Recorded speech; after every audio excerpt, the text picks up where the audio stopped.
I happened to find this generator for free by using an app on my phone. Now at first, I wasn't sure if I could get there in time before someone else beat me to it. But as you can see, I was able to get it. However, before I can sell it, I need to fix it. The only problem is that according to the ad, it just needs a new carb. And I could only wish it was that simple because it's gonna need a lot more than that. In today's video, we're going to be looking at this Westinghouse branded generator. And the problem is that, according to the ad, it won't start and just needs a new carb. What I see most times is that generators will be neglected by their owners, and when that happens, the fuel system fails and then it'll need servicing. And I'm quite certain that's what happened here, but we'll inspect it first and see what we come up with. Now at first, everything looks just like it should be, that is until we get to the missing air filter and its cover. And by the rust on the studs for the cover, it tells me that it's been missing for quite some time. It's not a big deal if it was stored this way, however, if it was ran like this, we might just have a huge problem on our hands. Next, we'll check on the oil and gasoline. Hopefully it'll be in much better shape than the air filter. The engine oil does have some color to it, but it doesn't look that bad at all. At least it's full though. After taking off the fuel cap, it looks like there's some gasoline in there, but what you're seeing is what's left in a low spot in the fuel tank. But the worst part is that according to the fuel gauge, there should be a half tank's worth of fuel in there. That just means we'll have to take a look at the gauge and see why it's off. Now the only thing left to do is try starting it after priming the carb with some fresh fuel.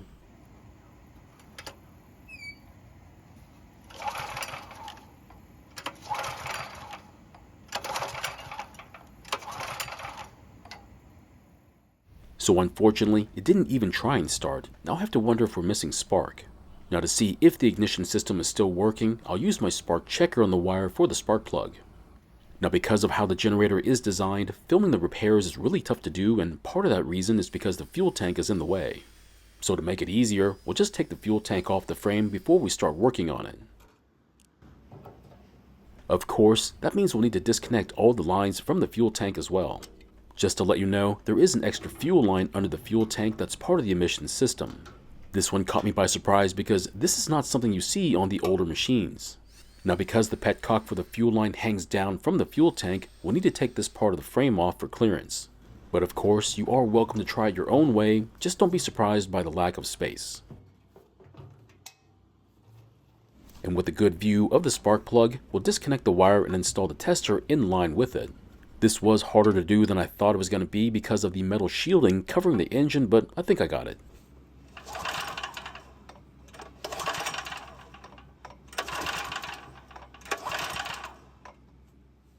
So as you just saw, there was an orange glow from the tester, which means we do have spark. Next, I want to check the spark plug just to make sure the spark can happen at the tip of the plug.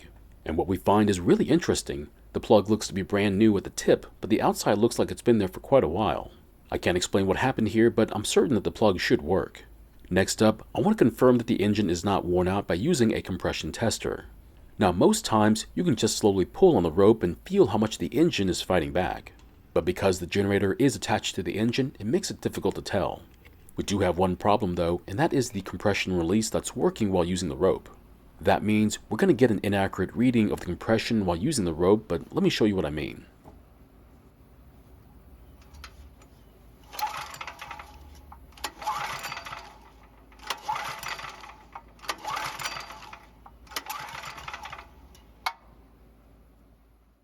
So this is not good news. While using the rope, we should be seeing a reading of about 75 to 80 psi. But instead, we got less than half of that, which could explain why the engine didn't want to start. So what now? Well, we need to try and spin the engine faster to overcome the compression release and see what reading we get then. And to do that, we're going to take off the recoil and then use a drill on the nut that holds the flywheel to the crankshaft.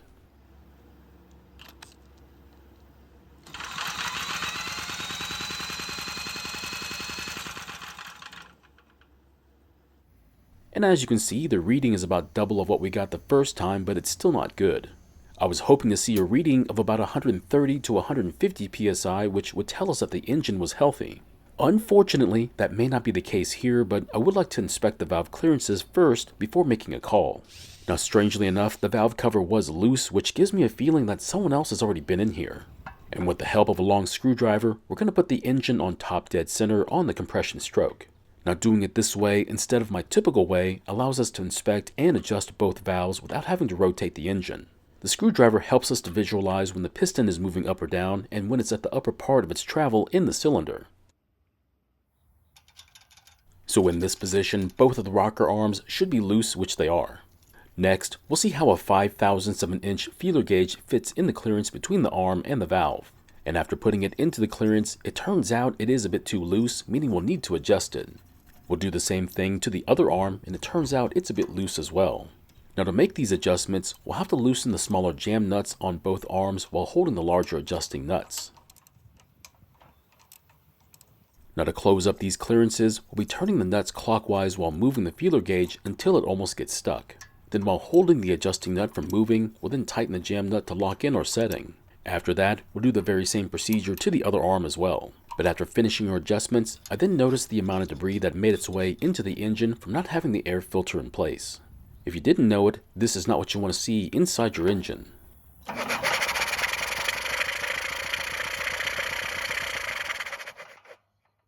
And unfortunately, the reading is not that much different from the last one. But this is when I decided to cheat a bit and double the clearances for the valves just to see if it helps out the compression reading.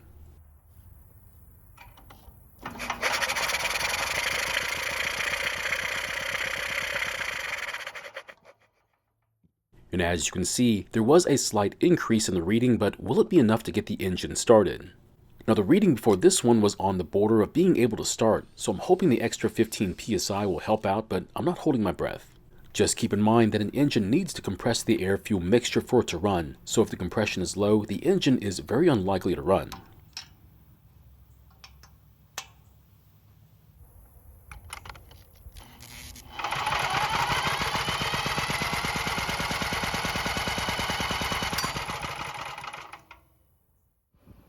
So yet again, it didn't even try and start, but I'm not going to give up just yet. I know the compression is lower than it should be, but I still think it's just enough to get it to run. Next up, I want to reset the air gap on the coil, and if that doesn't work, I want to check the flywheel key for any damage. Unfortunately, to get to the coil, we need to take the cover off the front of the engine. But to do that, we'll need to take the air filter base off first. Now you would think that with an open frame generator that you'd have plenty of room to not overlap parts, but that's not the case at all. Once all the bolts have been removed, the cover comes right off, exposing the flywheel and the coil. Next, I'm going to rotate the flywheel until the magnet is facing the coil, then I'll loosen the bolts securing it to the engine. Now you don't need to take the bolts off, you only need to loosen them, that way you'll make room for the spacer. And in this case, the spacer I'll be using is a standard size business card, but you're welcome to use whatever you feel like.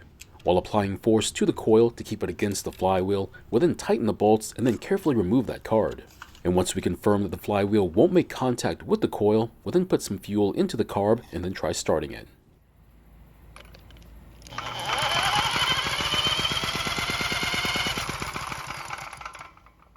And once again, it still did nothing. Now at this point, I am running out of ideas, but there is one more possibility, and that is that the timing might be off. That means we need to check for a damaged flywheel key, but you can barely see it after taking the starter cup off. Now the problem is that it's really difficult to tell if there's any damage from this point of view. Unfortunately, to get a better view, we'll need to take the flywheel off the engine. So I'm going to try to use my 2-jaw puller for this, however it's designed to take a different style, but I'm hoping this will work.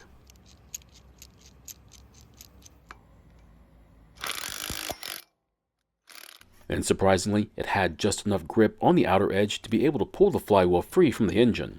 And after taking off the flywheel, we finally get to see all of the key, and it's good news, but also bad news for us.